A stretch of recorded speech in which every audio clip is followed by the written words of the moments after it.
Hi, I'm Greg. This is Never a Dull Moment, and today we're talking about basic whetstone setups for sharpening on a whetstone. We're only covering whetstone setups today. So let's talk about the most basic. First, you're going to need a whetstone. My recommendation is you start with a 1000. When we get into sharpening, you'll learn that the 1000 will sharpen a knife. It will let you do everything you need to sharpen a knife. So if you're going to make a purchase, bare minimum $50. You can get a little bit less, you can spend a little bit more. I'll put a link in the descriptions to all the different 1000 grit stones that I like. Some wear away a little faster, some last a little longer, but for the most basic budget setup that you could possibly have to sharpen a knife with a whetstone is a 1000 grit stone. Now, you're gonna notice as you try to sharpen with the whetstone that your hands are gonna hit the counter. So we need to elevate this, and I'm sure you have things around your house. You might have an old book that you're not using. I don't recommend that. I recommend reading the book. The next thing would be that you use a piece of wood. You probably can find it in your garage. You might be able to find it in your neighbor's garage. You might even go to the store and get it at the hardware store, or even where I got this at a craft store. Wood can slide, but you'll notice that your hand is elevated. Your knuckles aren't hitting the counter. But for $1, you could get cabinet liner. You can get it from the dollar store. I got this from Bed Bath & Beyond. You'll notice that your hand is elevated and that it doesn't move. So for the cheapest budget to get started, a stone, something to sit it on top of, you're golden. But let's spend a little more. You have a Nagura or some rust erasers. The Nagura will help you flatten your stone. Again, we're not teaching sharpening today. We're just teaching things that you can purchase as a basic setup for whetstone. I would suggest that you get something to help flatten the stone, like the Nagura, which will help clean it. Cleaning it, because metal comes off the knife, it gets in the stone, trapped, and then the stone doesn't cut anymore. So rust erasers were not designed for this, but apparently they work. So rust erasers about $8, $8.50. Two of them for about $14. These are $30 to $50, depending on where you get them from. So now the basic setup would be 1000 grit stone, something to sit it on, something to clean it. Okay, so after that, if we have all those things, we'll just leave that there actually. You should get another stone. Now some of you are thinking leather, you're thinking sink bridge. We'll come back to that, but this works. And you started with 1000. So if you've been working with a lot of dull knives, you might jump down to the 400.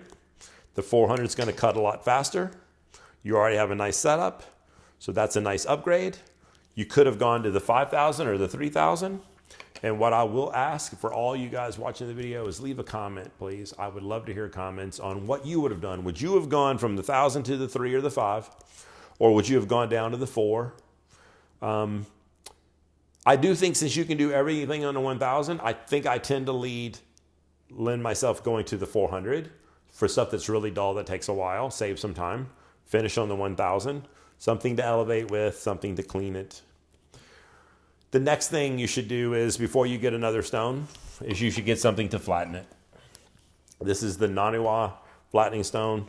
It is inexpensive. You see I get use out of it. So now you have, because you need to learn to flatten your stones, again, we'll teach that in sharpening. But you have a stone, something to clean it, something to level it, another stone to help. So now we maybe need to think about some leather to do stropping. Stropping is a technique that will give you the last 10 to 15% of extra sharpness. So what I'll tell you is, go cheap, start with a leather belt. You can even find some old jeans, but you can use the old leather belt that you're not wearing anymore. That is inexpensive. But get yourself a strop. You will notice a big improvement in your knife sharpening. It is not a substitute for bad knife sharpening. It is just something to take you an extra 10 to 15%. What would I do now before I spend money on better things? I would tell you, go to a sink bridge. The sink bridge will elevate you. It can stay on your counter and not move. It will hold the stone in place. And it can either fit on a sink or on one of these containers, which hold water. So I can splash water on my stone. Okay? So we have two versions of this. Now, I'm bringing it out a little early. I don't recommend you go here yet. You can use this on the counter or the sink. But just so you know, if you decide to use this and not clog up the sink, this is $19. This is $13. Restaurant supply store. I'm sure I can find it on Amazon. I'll do the search for you. I'll find a link. I'll put it in the descriptions. But that way you can have water below. If you have a soaking stone, which I do, you can soak your stones in the water. If you have multiple soaking stones, they can go in. If it's a splash and go, it doesn't need to sit in the water. It's not that it can't, it just doesn't need to. But you can keep multiple stones in here, so that way they're not soaking at another location. I will tell you that of the two, I like the taller one. I'm an old guy. It helps my neck to be sharpening up in this area. It's good for my back and good for my neck versus looking down. So those were some options that you have on your setup. So then what? You've got a sink bridge, you've got a leather belt, you're elevated, you've got something to clean, you've got something to level. What do you do next? It's just more stones. Guys, whether you go a 220 grit, a 5,000 grit, whether you go an upgrade from the Nagura flattening stone to the Atoma plate 400, they have a 1200. This is just a replacement plate. I don't have it with me, the thicker one. Everything I'm talking about in here, I'll put a link in the description so you can click and see the items for themselves. You can buy a leather strop. This one was nicely made for you. It was $50. It is leather. It has got feet, so it doesn't move. The leather is nice. They do also fit on the bridges. I think there's water on there. It's not moving. From here, if you want an 8,000 grit stone, a 10,000 grit stone, 12,000, what you see in front of you is, I went another route. You have abrasives, diamond, which way would I go? Would I go into natural stones versus diamond abrasion? Guys, you don't need these things. We started at the 1,000. We went down to the 400. We got a 3,000, a 5,000. Your knife is sharp, man. You got a leather belt to finish it off of. If you want to get a nicer piece of leather, you can clean everything. You're good. You just have money to burn. That's great. I'm not going to say it's just to say it. They do have a purpose. I think that before I got into natural stones, which I'll do an entire series on natural stones, you might look at abrasives. I'm going to be testing 3 out soon. But you can apply abrasives to the belt or to the leather. That abrasive will help to cut and polish the knife. I have one abrasive that's the equivalent of 96,000 grit. And then when you just have burned out all the synthetics, you've got the plates, the flattening, the clean, and I mean, they have flattening plates that are $500 by Nanohone. You've got, different sink bridges. They got stone holders that I'll put a link in there so you can see that. You could literally have a stone holder for every stone and then stick them on top of another sink bridge.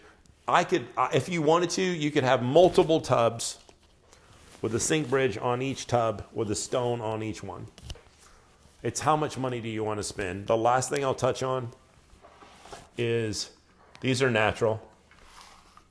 I'm very proud of them. I did very good. I have another one coming. This is an Amakusa, low grit. Coming is a Natsuya. It's about 1,000 plus grit. Very excited about that one. This is an Azu. This is a 3,000, 6,000 Moriyama. Nakayama. So this one stone costs more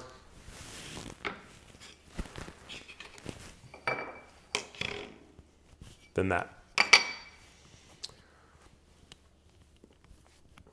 How much do you want to spend? It's up to you. So I've kind of covered a lot of options with whetstones. On different series, we'll talk about different sharpening techniques, different stropping techniques, different strops. You know what? I didn't even show you. We're going to be making our own strop. How about that? You want to save some money? We got a piece of wood. I went to the store. I got some leather. we're going to make a strop for $25. We have spray adhesive. We're going to cut this out. I'm going to do one side regular, one side the rough side. I'm going to buy another one of these, put suede. So then I will have made 2 strops with 4 sides for under $50, which was the price of this one. And then I can load them up with abrasives. I mean, the combinations themselves are endless. It's overwhelming, and it's fun.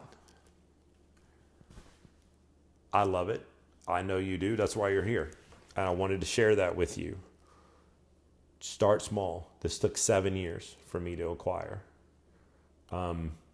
If you found value in this knowledge, please subscribe to this channel and support the channel. Please like it so that YouTube knows that you like what's going on. Please leave a comment.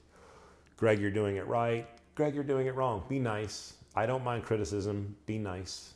There's a way to tell me.